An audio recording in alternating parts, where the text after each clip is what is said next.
استغفار ہماری زندگیوں میں بہت سی تبدیلیاں لاتا ہے۔ ہم میں سے اکثر استغفار کرتے تو ہیں مگر اس سے جو روحانی لہریں نکلتی ہیں ان کو محسوس نہیں کر پاتے۔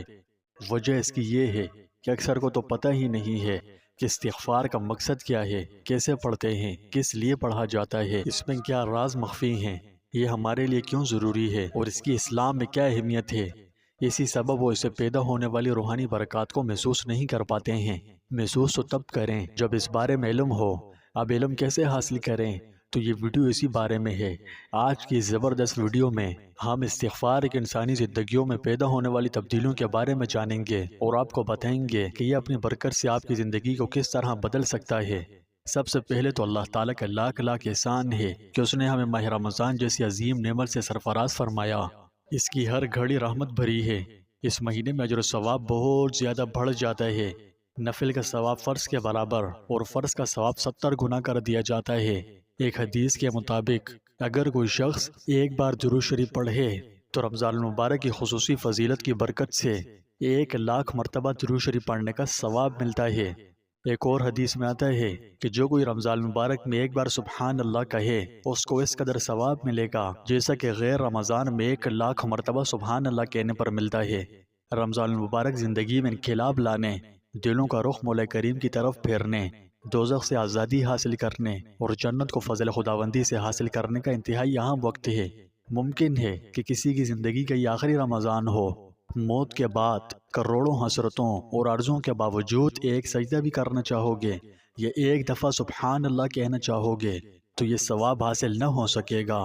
نیکیوں کے ایسا بازار پھر کبھی بھی اور کہیں بھی نصیب نہ ہو سکے گا۔ یہ نیکیوں کی تجارت کا مہینہ ہے۔ جو شخص جتنی تجارت کر سکتا ہے کر کے نیکیاں کما لے، کیونکہ زندگی کسی سے وفا نہیں کرتی۔ یہ تفصیل بیان کرنے کا مقصد یہ ہے کہ ماہ رمضان المبارک اللہ کی بہت بڑی نعمتوں میں سے ایک عظیم نعمت ہے۔ اس میں چھوٹے چھوٹے اعمال پر بھی اس قدر اجر و ثواب ملتا ہے جو غیر رمضان میں نہیں مل سکتا۔ یعنی ہم کمزوروں کو یہ مہینہ عطا فرما کر بہت بڑا احسان فرمایا۔ اس کی یہ خاصیت ہے کہ جو اس ماہ مقدس میں نفلی عبادت کرے تو ایسا ہے جیسے غیر رمضان میں فرض ادا کیا، اور جو فرض ادا کرے تو ایسا ہے جیسے غیر رمضان میں 70 فرض ادا کیے۔ اس ماہ مقدس کے توبہ استغفار کے ساتھ خصوصی مناسبت ہے۔ اسے یوں سمجھیے کہ اس ماہ مقدس میں صبح و شام اللہ تعالیٰ کی طرف سے منادی ہوتی ہے کہ اے خیر اور بھلائی تلاش کرنے والوں آگے بڑھو، اور شر و بھلائی کے طلبکاروں باز آ جاؤ، اپنی آنکھیں کھولو، یعنی توبہ کر لو۔ رمضان المبارک ایمان کا موسم بہار ہے۔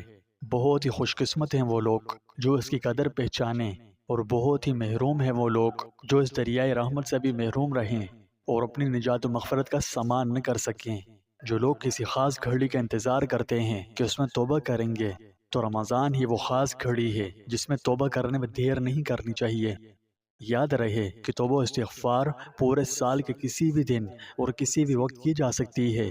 موت سے پہلے پہلے ہر وقت قابل قبول ہے۔ بندہ جب بھی توبہ کرے گا وہ اللہ کو خوب بخشنے والا اور مہربان پائے گا، یعنی موت سے پہلے پہلے اس کی توبہ قابل قبول ہوگی۔ اور ہاں، استغفار محض استغفر اللہ کی رٹ لگانا نہیں ہے، یہ ایمان کے اعلان ہے اور اللہ پر ہمارے انحصار کا اعادہ ہے۔ جب ہم استغفار کے مبارک الفاظ بولتے ہیں تو ہم اس کی قدرت، رحمت و بخشش کا کھلے دل سے اعتراف کرتے ہیں۔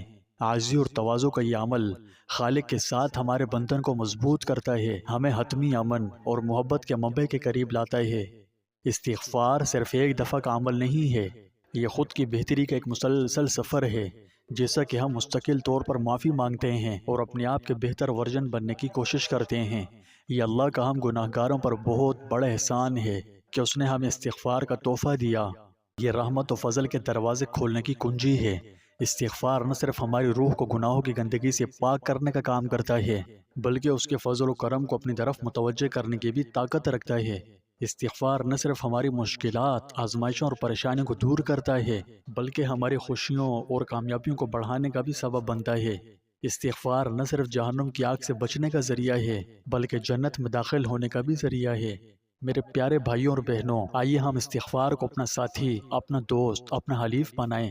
آئیے استغفار کو اپنا سکون، خوشی اور اطمینان کا ذریعہ بنائیں۔ آئیے ہم استغفار کو اللہ کی محبت، رضا اور بخشش کے حصول کا ذریعہ بنائیں۔